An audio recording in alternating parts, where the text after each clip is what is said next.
Now, we were talking about art earlier because I mentioned during coffee break that a friend of mine wants to get his first tattoo. Well, we got art of a different kind here because I have Naomi Jenkin with me, who is a wildlife artist from Newquay, and she has just made it through to the finals of the Wildlife Artist of the Year 2024. Well done. Thank you. Thank you very much. So, you have to submit your picture. Now, in various different categories. What category are you in? So I'm in the animal behaviour category. And my piece is a big bull African elephant charging towards you out of these big dust clouds, tusks coming straight towards you. So it's quite a dramatic piece. Do you draw from a photo, or is that from? Yeah, well, sort of. It was a piece that came together from a combination of reference photos. So it was a piece that I took ages deliberating over. I had this idea that I wanted to create a piece that really conveyed kind of the power and the majesty of an African elephant. And I wanted it to have a lot of energy and be a little bit intimidating as well. And I wasn't really sure how to convey that. So it took quite a lot of thought. And it was actually while I was lying in bed awake one night where I had this idea of like, if it was like charging straight towards you, dust clouds everywhere, really showing like the size and enormity of this creature. And then it was kind of a case of going away and trying to find lots of different reference photos that I could use to pull together the different elements to draw the piece from. Is that the piece you've got with you today? No, so that's actually at the Framers at the moment, being framed for the exhibition. Yeah. Okay, so what happens is you get put in an exhibition which is being run by the David Shepherd Wildlife Foundation? Yeah, that's correct. Yeah, so the Wildlife Artist of the Year exhibition showcases all of the finalist pieces, and it's held at the Mole Galleries in London. And that'll be between the 2nd and the 6th of July, so the public can go along and see all the finalist artworks. I mean, that's cool in itself, isn't it? Yeah, it's amazing. I mean, it's actually the first time that my art will have been in an exhibition. So yeah, I mean, what a place to showcase your artwork. Yeah. So can you describe it? Because clearly we don't have the luxury of visuals. Describe your picture, the drawing. Yeah. So it's highly realistic. It's drawn in pastels, and it's drawn to kind of be incredibly immersive, and it almost feels like the elephant is actually real and is kind of going to come out the page at you. We have there. I think you have posted pictures, haven't you, online? And there are. I mean, the realism is just unbelievable. Yeah, it looks like a black and white photo. Yeah, I mean, I try and make all my artworks incredibly immersive, and my style is very realistic. So, yeah, I definitely strive to get all the little details and intricacies in there. How long does it take? An awfully long time. My husband will testify that I was a bit of a nightmare when I was drawing that particular piece, because it was so complex, and I think halfway through I was thinking, why have I done this to myself? It was just taking way longer than I anticipated.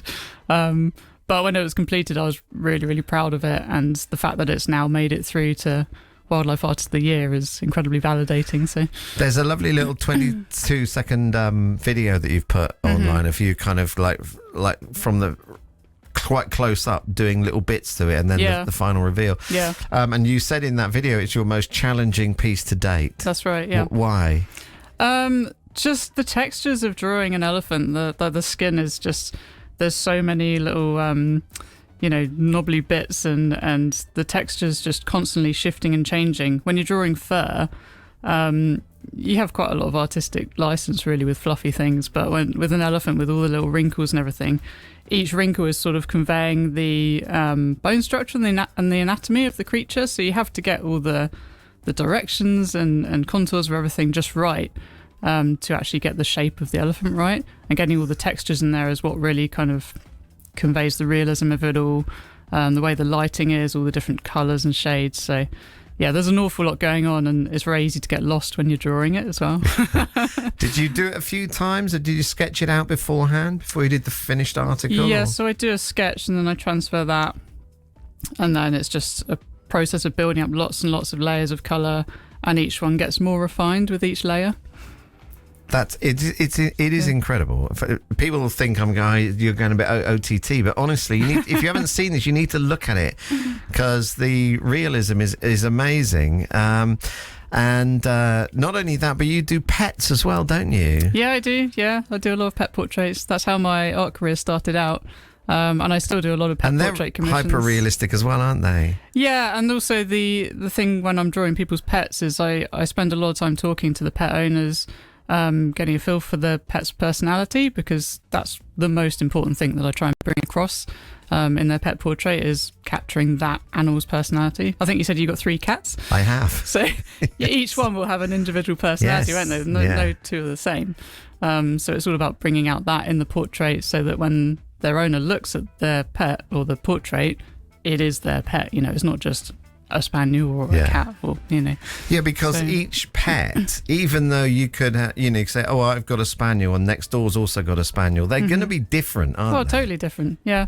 And you can recognise your own pet. I had a black cat up until last year, passed away, but he was old, so he had a good life.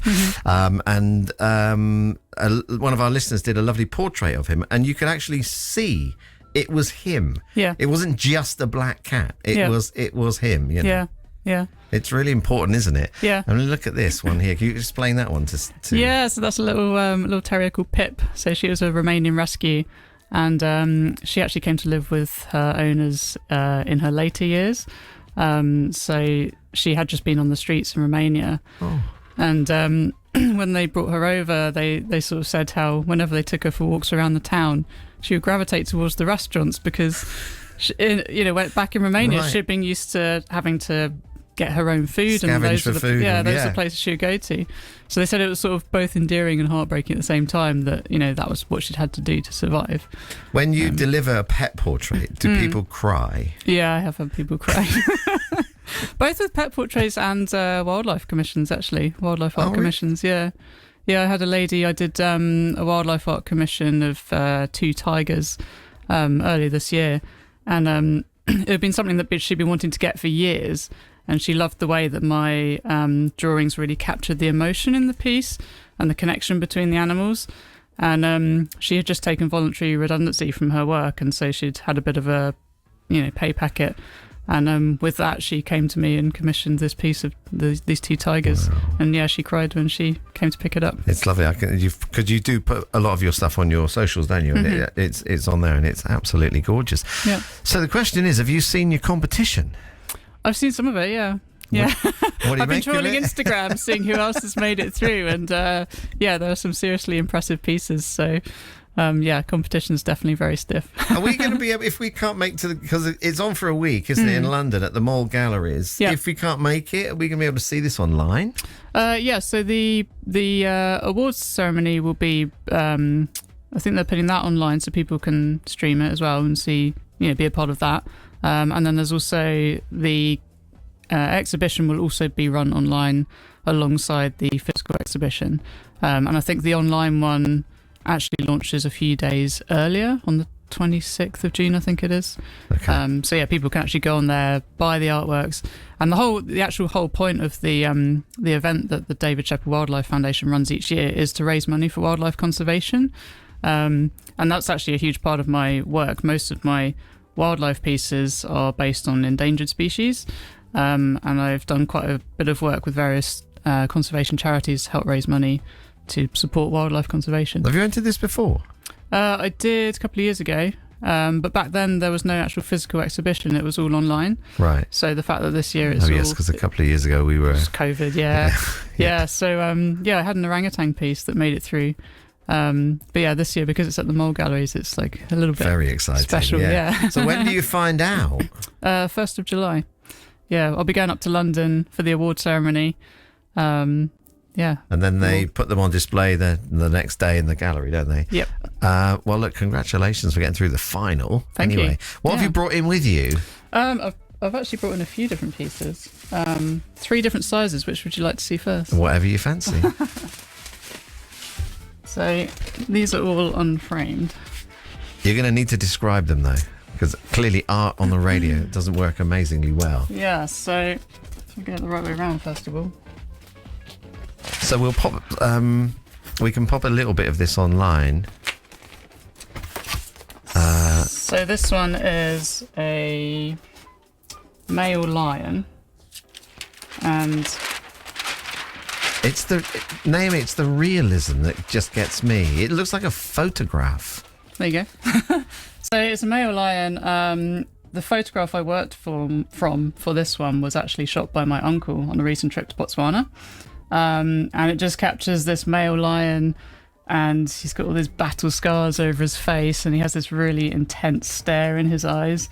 And I just love the kind of wild feel of his expression.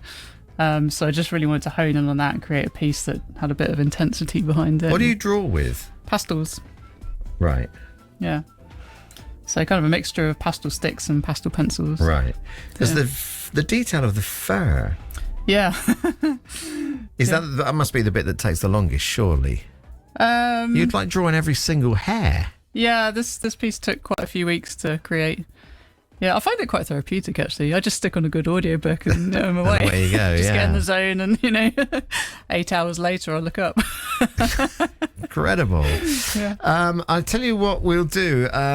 If it's all right with you, I'd love you to just describe a couple of these for our social media viewers, and we'll record a little video and you can just talk us through a couple of these, and we'll pop it online a little bit later on. But it's been brilliant to see you. Thank you for coming in. You're welcome. And I wish you well. Good luck. Will you let us know how you get on? Yeah, I will do. Yeah. All right, fantastic. That is Naomi Jenkin, who's up for Wildlife Artist of the Year, and she'll find out on the 1st of July.